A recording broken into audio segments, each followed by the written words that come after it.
আমার বিয়ে হয়েছে 4.5 বছর। বিয়ের প্রথম দিন রাতেই শাশুড়ি আমাকে ডেকে বলল, বৌমা তোমার পেটে যেন বাচ্চা না আসে, কারণ কিছুদিন পরে আমার ছেলে বিদেশে চলে যাবে। আমাদের লাভ ম্যারেজ ছিল, ভালোবেসে বিয়ে করেছিলাম। বিয়ের 1.5 মাসের মাথায় আমার স্বামী আমাকে রেখে বিদেশে চলে যায়। আমার স্বামীকে আমি বলেছিলাম বিদেশে না যেতে, দেশে থেকে যতটুকু ইনকাম করবে আমি এতেই খুশি।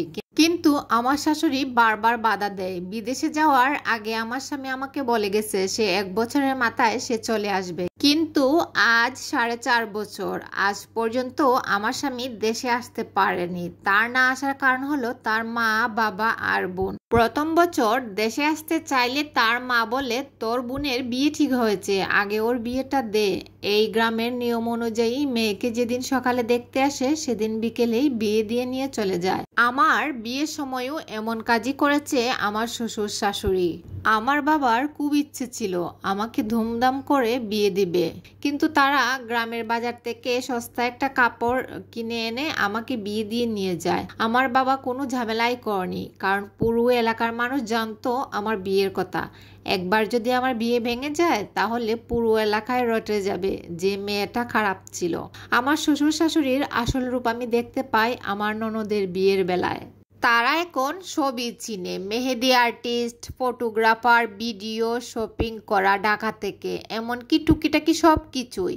প্রায় 10 লাখ টাকার মতো খরচ করিয়েছে আমার স্বামীকে দিয়ে, যেন সে কোনোভাবেই দেশে আসতে না পারে। আর বোনের বিয়ে তো সে তো খরচ করবেই, তাই না? কিন্তু একবারে 10 লাখ টাকা খরচ করার কোনো প্রশ্নই আসে না, যেখানে আমাকে মাত্র কম দামে একটা শাড়ি দিয়ে বিয়ে করিয়ে নিয়ে আসছে, আর সেখানে নিজের মেয়ের জন্য 10 লাখ টাকা খরচ করে বিয়ে।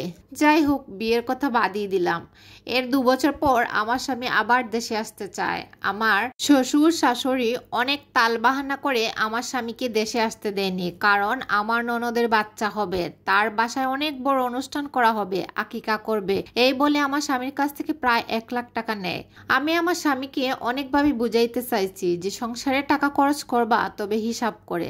সে কখনোই না আমার কথা শুনোনি। যখনই তার মা বাবা টাকা চাইতো কোনো হিসাব না করেই টাকা পাঠিয়ে দিত। তবে আমার স্বামী আমার বেলায় উদাসীন। যদি বলতাম আমাদের একটা ভবিষ্যৎ আছে, আমার কথা চিন্তা করে কিছু টাকা জমিয়ে রাখো, সে আমার কথা শুনতো না। যাই হোক, মাসে সে আমাকে কিছু টাকা দিত, এর থেকে আমি কিছু টাকার একটা ডিপিএস করে কিছু টাকা জমাই।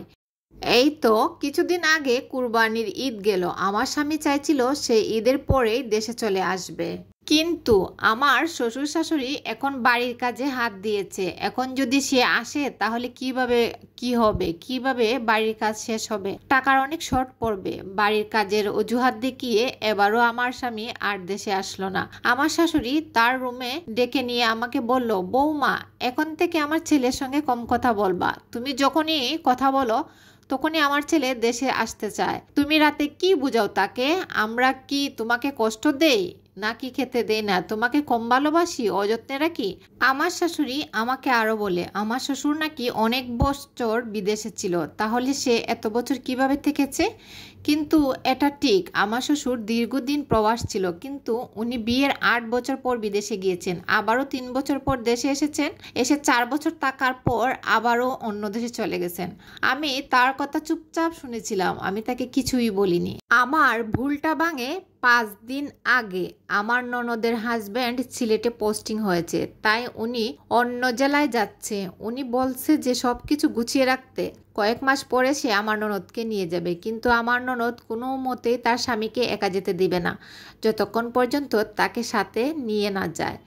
এ নিয়ে আমাদের বাসায় সালিশ বসেছে, সেখানে 2 পরিবারের লোকই উপস্থিত ছিল। হঠাৎ আমার শাশুড়ি চিৎকার চেঁচামেচি করে বলে উঠল, জুয়ান মেয়ে স্বামী ছাড়া একা একা থাকবে কিভাবে?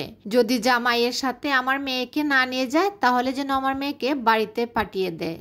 বিচার শেষ করে আমার শাশুড়ি আমার জামাইকে ফোন দেয়, দিয়ে বলে, বাবা 50,000 টাকা লাগবে, তোর বোন আর তার জামাই সিলেটে শিফট হবে, তাদের নতুন বাসাটা সাজাতে হবে, কিছু টাকার প্রয়োজন। তবে এবার দেখলাম আমার স্বামী তার মায়ের সাথে ফোনে রাগারাগি করছে, মানে টাকা সে পাঠাতে চাচ্ছে না। সে বলতেছে তোমার মেয়ের সংসার তোমার মেয়ে সাজাবে, আমি কেন আমার কষ্টের টাকা পাঠাবো?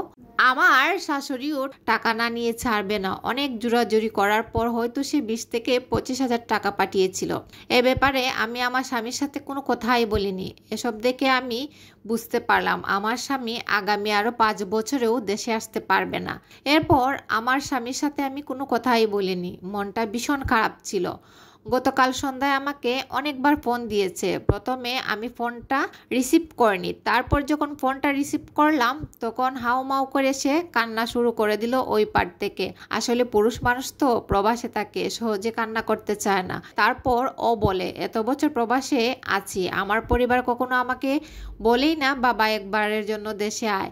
আমার বোনের বিয়ে হলো, তার বাচ্চা হলো, কতগুলো ঈদ গেল। আমি যতবারই দেশে আসতে চাই আমার ফ্যামিলি ততবারই নিষেধ করে আমাকে। প্রবাসীদের সবাই টাকা দিয়েই মাপে, যতদিন টাকা পাঠাবা ততদিনই ছেলে ভালো, যখনই দেশে আসতে চাইবা তখনই মুখ কালো। তারপর আমার স্বামী আমাকে যে কথাটা শোনালো সেটা আমি কখনো কল্পনাই করতে পারিনি। সে বলল সে 1 মাসের মধ্যেই দেশে আসছে। যদিও আমার পাসপোর্টটা করা ছিল, সে দেশে এসে আমাকে তার সাথে নিয়ে যাবে, সুন্দর একটা সংসার করবে। আলহামদুলিল্লাহ, আমি এতটুকুতেই অনেক খুশি। আমার স্বামী আমার জন্য কোনো টাকাই জমায়নি, এতে আমার কোনো দুঃখই নেই। কিন্তু দিন শেষে আমি তার কাছে থাকতে পারবো, আমার সুন্দর একটা ভবিষ্যৎ হবে, এটাই আমি আল্লাহর কাছে সবসময় চাইতাম। সত্যিই ধৈর্য ধরলে আল্লাহ কাউকে নিরাশ করেন না, আর আমি আমার ধৈর্যের ফল পেয়েছি, এতেই অনেক খুশি।